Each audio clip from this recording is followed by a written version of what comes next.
Committee Room 30. Sound.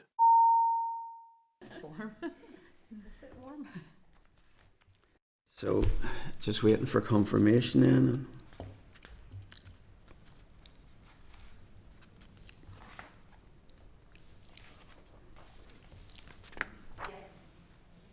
Ready to go?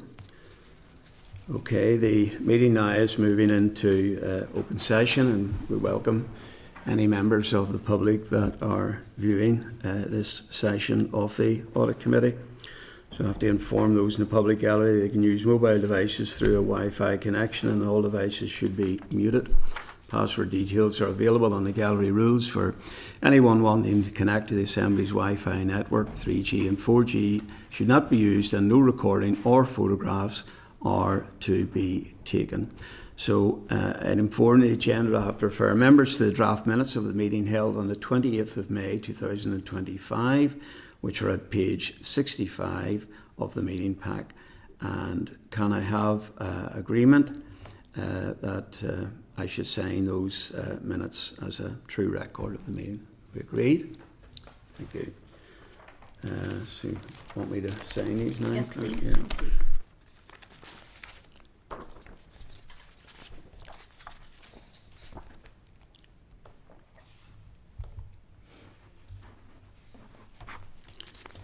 Right. Thank you very much.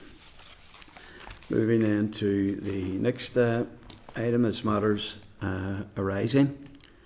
So refer members to the following: the Secretariat memo on the budgeting timetable at page 70, Secretariat memo on June monitoring round 2025-26 at page 71, the NIAO response in relation to the June monitoring round at page 72, the NIPSO response in relation to the June monitoring round at page 73, and the NIAC response in relation to the June monitoring round at page 75.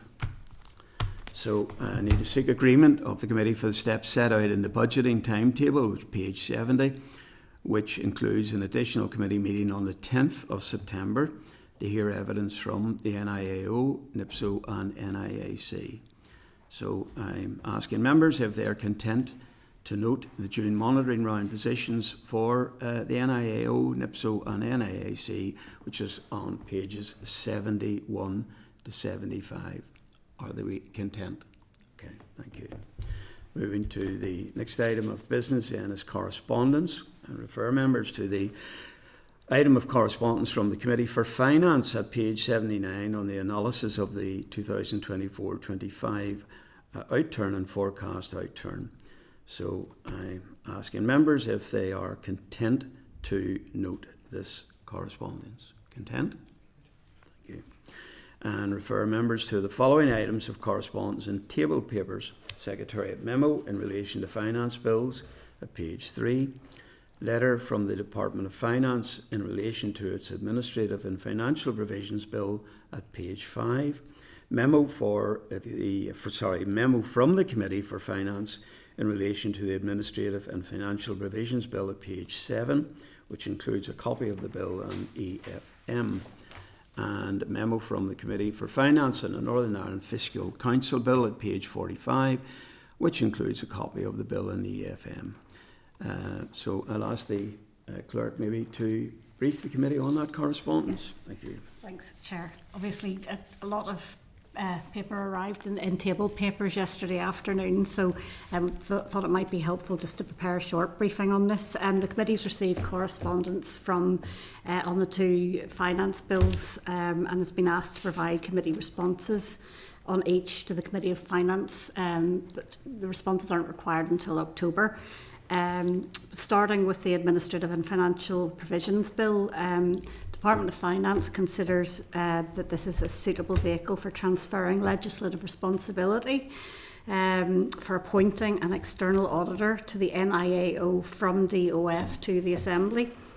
And that would be in line with a recommendation from the previous Audit Committee in its governance review. So the Committee for Finance has requested that as clause 20 of the bill is specific to the Audit Committee, that this committee actually undertakes the scrutiny of that clause of the bill. and reports its findings back to the Finance Committee by the 30th of October. The proposed change, as I say, the proposed change in responsibility is in line with that previous Audit Committee's recommendation and its governance review. A note in the explanatory and financial memorandum, it says that the Audit Committee has agreed to this transfer. Obviously that's referring to the previous Audit Committee, but its report was obviously debated and agreed in the Assembly as well. And obviously I'll do some briefing in September if the committee's content to some further briefing if the committee's content to take that forward. Then the Northern Ireland Fiscal Council Bill, statutory committees have all been asked to provide their views on that bill by the 9th of October. So that's it, Chair, in terms of the briefing. So, okay, any questions? Okay, then I seek agreement of the committee that the clerk advises the Committee for Finance that the Audit Committee is content to undertake scrutiny of Clause 20 of the Administrative and Financial Provisions Bill, and that the clerk writes to the NIAO to confirm that it is content with the proposed change, and also that we are content to note the correspondence on the Northern Ireland Fiscal Council Bill at this stage, and that the committee will consider a draft response at a future meeting. Are we content? Yeah. Okay, thank you. So the next item on the agenda is item 7, the designation of a new local government auditor. So I refer members to the Secretariat memo at page 129 of the pack, and the letter from the CNAG on the designation of a local government auditor at page 131. Advise members that the NIAO officials are on standby to clarify any issues in relation to this agenda item, as this will be the last meeting of the committee before September. So I'll invite at this point the clerk to brief the committee on this issue. So last meeting on the 28th of May, the Audit Committee will recall it considered correspondence from the CNAG on the designation of a new local government auditor ahead of the retirement of the current local government auditor later on this year. The committee agreed in the interest of openness and transparency to write to the CNAG to clarify the rationale around its intention that the designation of the new LGA would be made on the foot of an internal competition amongst senior staff at the NIAO. This was on the basis that the important role of LGA, it's a high profile role, it's independent and it attracts a high salary. The committee considered that it would therefore seem appropriate, if possible, that this opportunity would be made more widely available through open competition rather than being limited to existing NIAO senior staff. In addition, the committee wanted to understand the extent to which senior roles within the NIAO are filled by way of external versus internal competition, so that was included in the letter as well. So the CNAG has responded, the response is in packs, clarified in her response that an external competition will take place to replace Ms Kane as a director within NIAO, and that's its standard practice, that roles are filled through external competition. But she, however, goes on to state in the correspondence that it was her view that undertaking the role of local government auditor requires skills and experience gained at a senior level in public audit, and that this is why it's my intention to run an internal competition among senior staff for the designation of LGA. Chair, the committee may be content with that response, but as I say, with it being the last meeting of the committee before summer recess, the officials are on standby if you need to speak to them. Okay, I'll take the advice of the committee on this. Diana? Yeah, thank you. I still think that the role of local government auditor itself should be put out as an open competition, because I fully accept the point that the skills and experience should be, at a senior level in public audit. But what if that person's working, somewhere else in the UK, Republic of Ireland, and has that experience? Like local governments, it's a different thing. I don't really know why you just replace a director post and then, pick amongst the directors there. I think that in the interest in open transparency, like, it'll probably end up being, you know, a similar result anyway, but I just think for the role that it is and the scrutiny that it puts upon others, I just feel like it should be just an open competition saying we're advertising for a local government auditor here. Nick?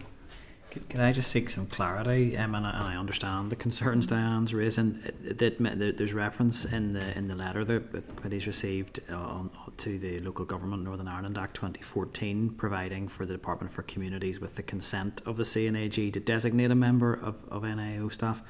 Does that set out in legislation that is the defined process, or does it just create permission for that process to be followed? It's not quite clear from the letter which it does. Yeah.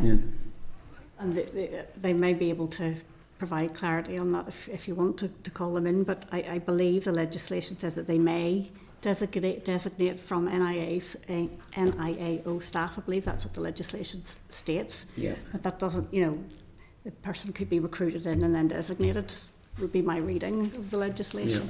Yeah. So I would just be concerned that, you know, people might be more inclined to apply if they knew that it was the status of a local government auditor position, you know, as opposed to just, you know, a director in the audit office. That's my only concern. You know, are you attracting all the potential people? Yeah, I mean, I do share some of those concerns. I mean, and I understand that, you know, absolutely right, as the letter states, that it's appropriate that the person who was the local government auditor would have skills and experience gained at a senior level in public audit, although those could be the criteria set in the competition, you would have thought. But it's just maybe just a slight concern that the pool's very small here, that we're the choreography of it sort of is a bit skewed in that, you know, if you advertise externally for a director, there's nothing to prevent that person that's appointed then as a director to then win an internal competition and to become the local government auditor. So it seems a strange way of doing it, you know. Jim, have you any opinions on it, or? We hear. Let's just type on something.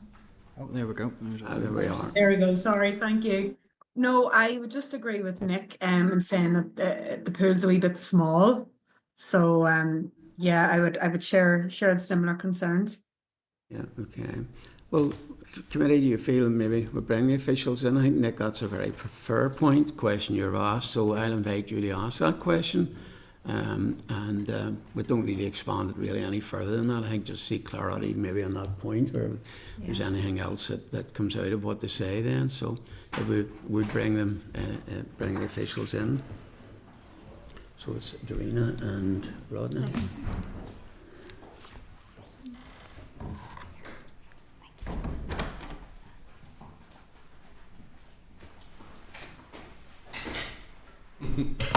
Chairs.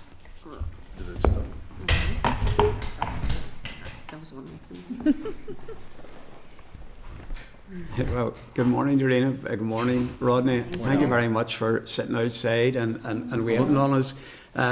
We might have been able to give you a pass out of the building without bringing you in, but there's one or two issues. They're not big issues, small issues, questions that members have posed. So I'll ask Nick maybe to pose the question that he raised earlier, which I think was a fair point. I'm sure. Well, it's probably two. Just one is legislative clarity, just on what's set out in the Local Government Northern Ireland Act. You've set out that provides for the department, with the consent of the CNAG, to designate a member of staff to the role. Just wanted clarity on, does that just create the permission to do that, or does it require that to be the process, that is the process that's set out in law that must be followed? And then the second question, probably one that I think has been shared by all members, just is really around the process of it being a designation, whether that is creating a very small pool of people that we're looking at, and would an open competition with the appropriate criteria set to draw the candidate with the right experience, would that not create maybe a greater sense of confidence that we were going out as widely as possible to ensure the best person for the role was being recruited? So my understanding, Nick, is that it is a requirement that the Act creates the requirement. So that would concur with yours. Yeah. So it must be a designation. It's not an enabling power. It's a requirement. Yeah, okay. That is my understanding. So, and I suppose in picking up then on your second point, so and apologies, my first letter to the committee wasn't particularly clear in hindsight, but so what we have here is with a retirement coming within our organisation, then we have I suppose two separate vacancies. One being a director level vacancy, which will go out to open competition.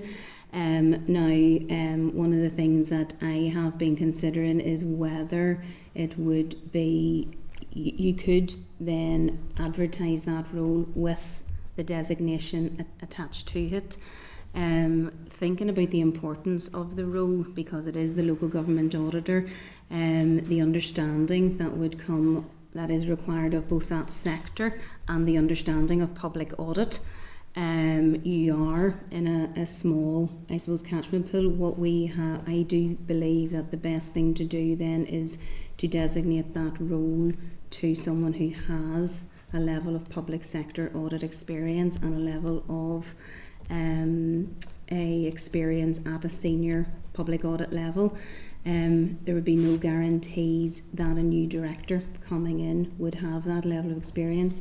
In the past, when we advertise roles at director level, we're asking for a qualified accountant, we're asking for experience in audit, but not necessarily in public sector audit as well. So the practice in the past has been that the local government auditor under this legislation has been designated and typically undertaken by a senior member of NIAO staff who has that level of experience that I think is required to carry out such an important role.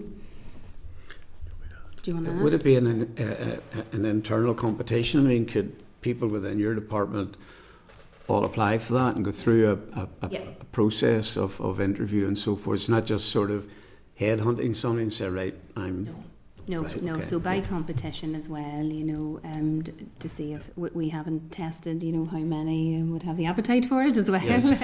But yes, by competition. Roddy, you wanted to come in? Yeah, thank you, Alan. Just a couple of things, Dad. Nick, I'm just sitting reflecting back on recent competitions at director level. So in the past 5 years, we've made 3 appointments. The last one was about 2 years ago, and that was an external candidate. So again, just to reassure the committee, everything is openly advertised and done on merit. Prior to that, the previous competition was just about 5 years ago, and we appointed, there were 2 vacancies. One was external, one was internal. So we are bringing people in and developing them and giving them the level of expertise. Then to kind of add to Doreena's point, and I think given the nature of the role and the gravitas, quite frankly, that attaches to it, you need someone that's got that public audit experience and to take the designation, which of course attracts a modest additional allowance. That would be from within the existing pool. But that existing pool now includes those people who have joined the audit office and have gained that experience over that period of time. And that traditionally has always been the way. I've talked to you before, Alan, about me being around the system a long time. I remember working in local government audit in the 1990s, and they had things called warrant holders. The same idea of the designation came in around about 2014 with the changed legislation.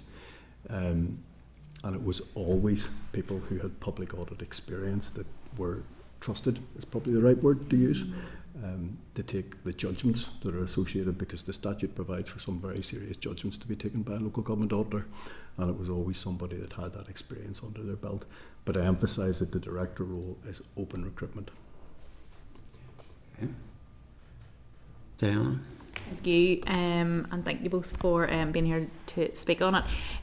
My concern just is, the perception of internal trolls within the public sector, and just trying to safeguard against that. And I've noticed in recent times, like the local government auditor is very much named, and there's a lot in local press around it, and I think there could be wider spread interest even from other jurisdictions if people knew there was an opportunity to come in as local government auditor. So just for the interest of openness and transparency, if there was an open recruitment for director, then there was a trial and someone got it, I wouldn't want there to be anyone coming out of the wings to say, if we had known that that was coming up, we would have went. I wonder, whenever you're doing the open recruitment for director, is there some way to draw attention to, and this will also be coming up, you know, later in the year for all directors within the audit office. I'm just, you know, it's such a significant role that, you know, it might capture the attention of someone who might not apply to be a director in the audit office. You know what I'm saying? So I just I don't know if there's some way we can build that in. I wouldn't want it to be something in the future that people may have, you know, wanted to be considered for that, and, you know, call a criticism on the process. So just, you know, just that sort of reputational piece on local government auditor. Certainly that's something that we can look at building into all of our open director recruitment going forward, that there will be, you know, can be the opportunity to be designated as local government auditor. The other thing that, and the reason I suppose why I have this in front of you, is I'm very conscious that your predecessor committee has said and has agreed a recommendation that in due course, with a change to legislation, this designation should disappear, I guess, and all of public audit should be vested in the role of the Controller and Auditor General. That legislation hasn't yet gone through, but again, that would have to be factored in to any designation, that at a point in time the designation could be removed if the legislation then goes through. So we have to future-proof anything here with that in mind as well, and to give cognizance to the direction of travel that your predecessor committee wished. You know, so and that's really the reason why I have it in front of you as well. So certainly we can very much signpost that and highlight it, because I think you're right. You don't want it to be off-putting, but again, you want, with all open recruitment, for it to be as attractive to all of those potential candidates as possible. Yeah. Was the choreography then of the appointment of a director such that it would enable that director down the line to apply for the internal competitions? Yes. There'd be a sufficient timeline. Yeah, Yes. that's okay. Yeah. And removed, just to add to Trina's point, removed or rotated. Yes. Because if the committee takes longer, for talk's sake, to invest all those powers in CNAG, the designation that we plan to take place with Colette's retirement could be rotated to somebody else who might join the organisation in the coming months, for instance. Just to refresh, when is the current post holder retiring? Or End of December. The end of December this December? year. Yeah. Right. So we're trying to get on the front foot, because recruitment processes take a long time. So that's why. So we're hopefully in time. Okay. It's a great opportunity, Chairman and members. I mean, it is a really important position within the office, and it does need to work. Whilst it's totally independent from CNAG, you do need to have one NIAO, so it's very, very important for our quality assurance that we're joined up. Okay. Committee content then? Well, listen, just thank you very much for being patient this morning with us, and just again putting record our appreciation of the work that you do on behalf of the public. Thank you very much. Thank you very much. Thank you very much. Thank you.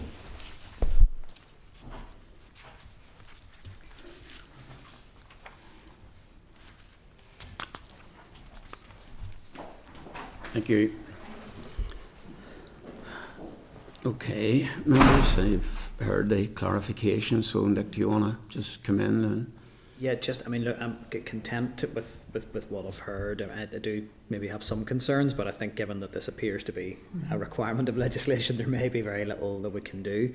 I just wanted to see maybe for a future meeting if we could just get clarity of what the status of that change in the legal powers around vesting all of those audit responsibilities in the CNAG, where that sits currently, and which department would be taking that forward, and who would be responsible for it. But that's probably just a side issue that arose from the evidence there.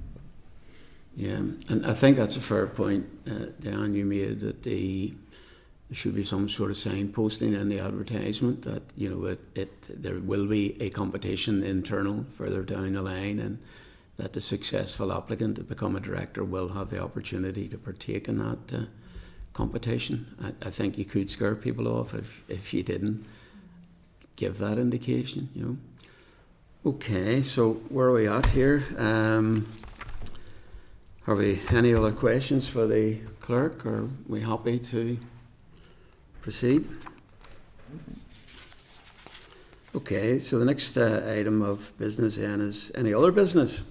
And just to advise members that as we approach the summer recess, it is standard practice that authority is delegated to the chairperson and deputy chairperson during periods of recess to submit views on the releasing or withholding of information in any non-routine or contentious freedom of information requests received by the committee, and that any such views expressed would be brought to the attention of the committee at the first meeting after recess. So I'm seeking the agreement of the committee that authority is delegated to the chairperson and the deputy chairperson to submit views on any freedom of information requests over the summer recess as outlined. So we're content with that. Thank you. Also advise members that if the committee receives any correspondence over the summer recess period, it is standard practice that this would be included in the meeting pack for the first meeting of the new session in September 2025 for noting by the committee. Should there be any urgent correspondence received during this time, members may wish to agree that this is circulated upon receipt and actioned by the chairperson accordingly. Are we content with that action? Thank you. So, members have any other items of business that they wish to raise? No? Okay, so the next item of business then is the date and time of the next meeting. For members that the next meeting of the Audit Committee will take place on Wednesday, the 10th of September 25 at 10 a.m. in the Senate. And just at this point, thank the clerk and the staff of her office for all the work that they've carried out, keeping us informed and organising these meetings for us. And I hope that everybody has a pleasant summer recess and come back with batteries recharged in September. So thanks very much, everyone. And that's, thank you. Thank you. Committee Room 30, sound.